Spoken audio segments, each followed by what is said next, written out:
Are my orcs a subspecies of my forest elves? Let's dive into the world lore where my mangas take place. And the truth of the situation is the orcs share not a single ancestor with the forest elves of my world. In fact, their closest ancestor is something you would see in D&D or in Warhammer. This is what their ancestors, the Orcans, looked like. While some people were complaining my orcs weren't muscly enough, but the reality is they can gain muscle very quickly. And we can see that in almost every instance of a female orc that we see. Like, this is Luna. This is Havilin's raiding party leaders. You have Saranai, you have Travis, and then you have Havilin himself. Look how stacked Saranai is. Look how thick with the muscle she is. And that is the case for a lot of orcs. They may not naturally come out of the womb hulking up, but they tend to get a lot of muscle very, very quickly. And the reason that they look like this is because of evolution. But in order to explain how we got here, let's dive back into the history of my world. So back in the day, there was an Orcan named Grout. Obviously, back in the day, he would have been called an orc. And he was 8'9", and he was the closest thing to a god orcs had, and they said he was unkillable. He had thousands upon thousands of tribes.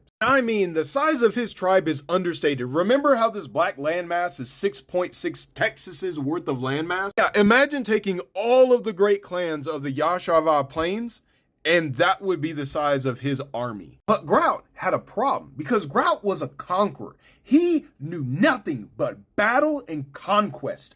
A good battle was his breakfast. And he did this till he was the vulnerable age of 60, until he found a new challenge, a Fey Force. And if you haven't noticed a trend yet, half-elves are no longer in existence because they played with the Fey. But Grout wanted to take the forest. He wanted to make it his own, but he had to get rid of the Moon Howler. Well, technically his name was Nash the Moon Caller. He was a great wolf. Grout being the unstoppable killing machine, he was looking at the rest of his army and said, wait here, I'm gonna do this myself. So he took off all of his armor and only went forward with his axe into the Fey Grove alone. Upon entering, Nash started howling. And the thing about Nash is his howls were deadly. And so Grout had to walk through the forest to the center of it to find Nash, all while taking constant damage. His eyes were bleeding, his nose were bleeding, his ears were bleeding by the time that he made it to Nash. But he did. And they engaged in an intense battle that destroyed part of Nash's force. But in the end, Grout ended up making the killing blow. But activating that killing blow triggered a curse that Nash had been casting the whole time because he knew what Grout was about. And upon the curse activating and laying siege upon Grout's mind, he relived every single death that he had caused.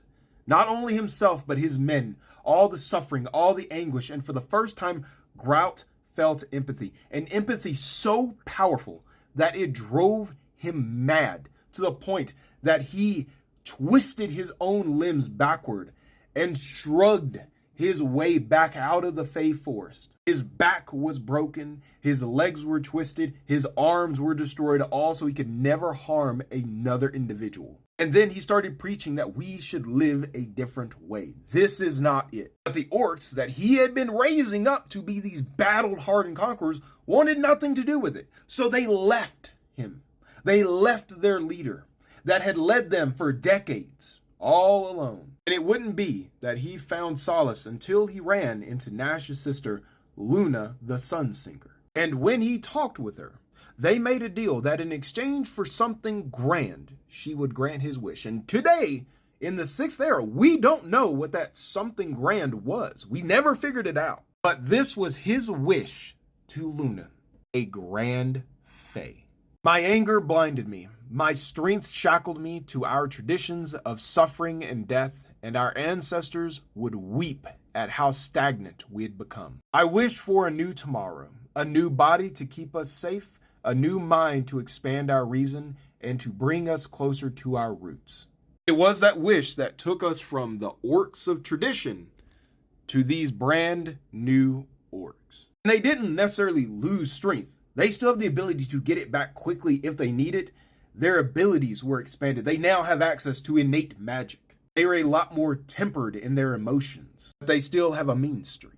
And they even gained a lifespan that would take them into their hundreds. But if you want to know more lore, grab a copy of The Devil's Deal or The Night of Slaughter.